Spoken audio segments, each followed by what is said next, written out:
Nah, artinya Pak, kita agak pelan-pelan data.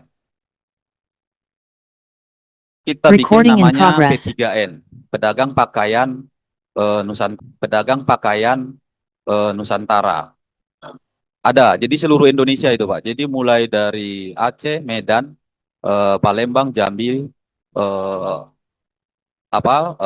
Lampung, masuk ke Pulau Jawa, semua sampai ke Papua. Nggak, artinya begini Pak.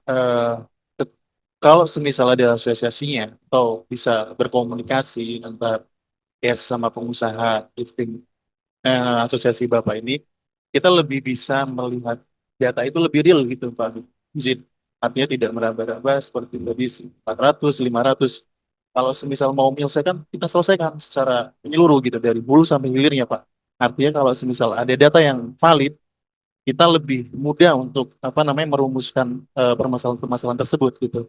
Jadi tidak menduga-duga atau menebak-nebak. Kan takutnya kita udah maju terus kemudian ternyata datanya tidak valid dan lain-lain, menghitung kerugian dan lain-lain tidak sesuai dengan fakta di lapangan, itu nanti akan menyulitkan kita untuk memproses ini lebih jauh gitu Pak.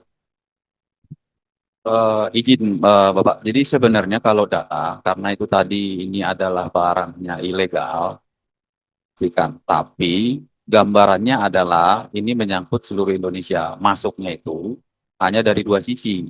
Dari jalur timur itu dari Kalimantan dan jalur baratnya itu Sumatera. Nah, jadi yang kita harapkan agak jelas lagi. Sumatera, ya, luas kan. Kalimantan. Riau. Oke, yo. Jalur timurnya mana? Kalimantan Barat,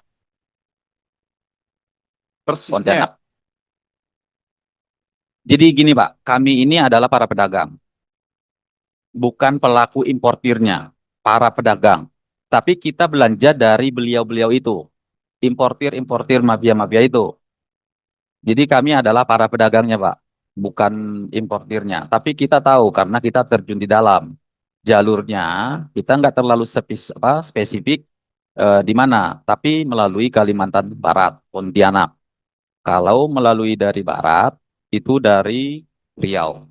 Mungkin Bapak bisa mengikuti berita terbaru ini yang dari Jambi, Muara Tungkal. Itu yang ada di Sita. Kurang lebih itu jalurnya, Pak.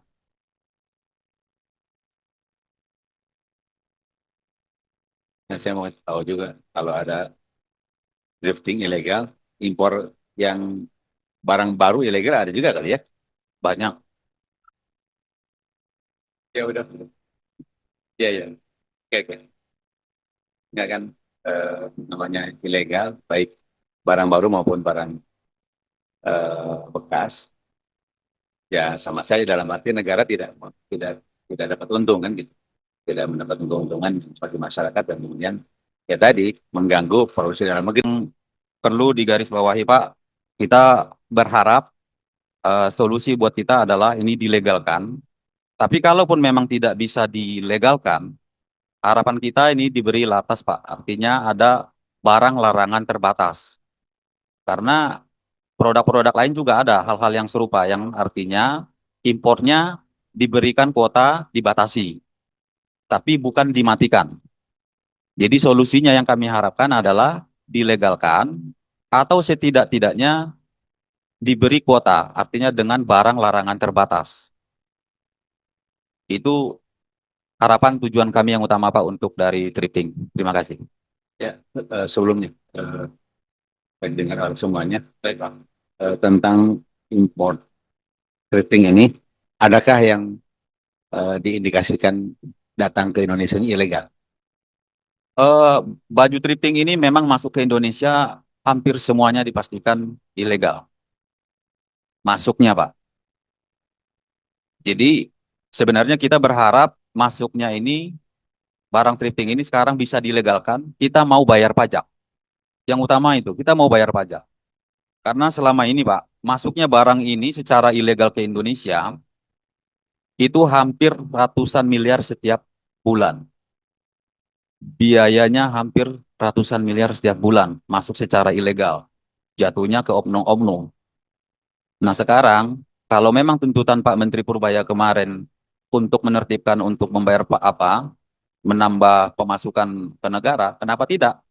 Apa salahnya thrifting ini dilegalkan? Berapa biaya per kontainer masuknya yang legal dan ilegal?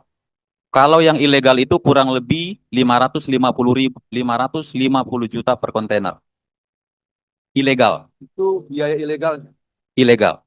Ya, jadi satu kontainer itu bayar 550 juta untuk bisa masuk ke Indonesia. Betul.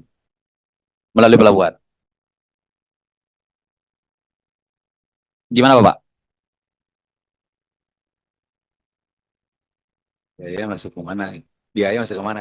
Kalau biaya masuk ke mana, mungkin gini Pak, bukan rahasia umum lagi, artinya begini. Barang itu bisa masuk tidak sekonyong-konyong sampai ke Indonesia ini terbang sendirinya Pak. Artinya ada yang memfasilitasi. Kami ini sebenarnya korban Oh, Pak, gini para aja, gini pedagang. aja. Jadi 550 juta itu ke fasilitator gitu ya? Oknum Pak, Oknum, ke oknum. oknum fasilitator gitu. Ada yang memfasilitasi. Oke, oke. Kita cukup. Siap, Lebih murah mana, bayar pajak atau bayar oknum? bayar pajak Pak. Itu udah pasti. Karena pajak tinggal berapa persen, misalkan 10% dari nilai. Nah sekarang yang menikmati yang berpuluh-puluh tahun ini adalah itu tadi, oknum-oknum itu Pak. Makanya yang masuk ke Indonesia kurang lebih ada 100 kontainer per bulan. Itu per bulan yang ilegal.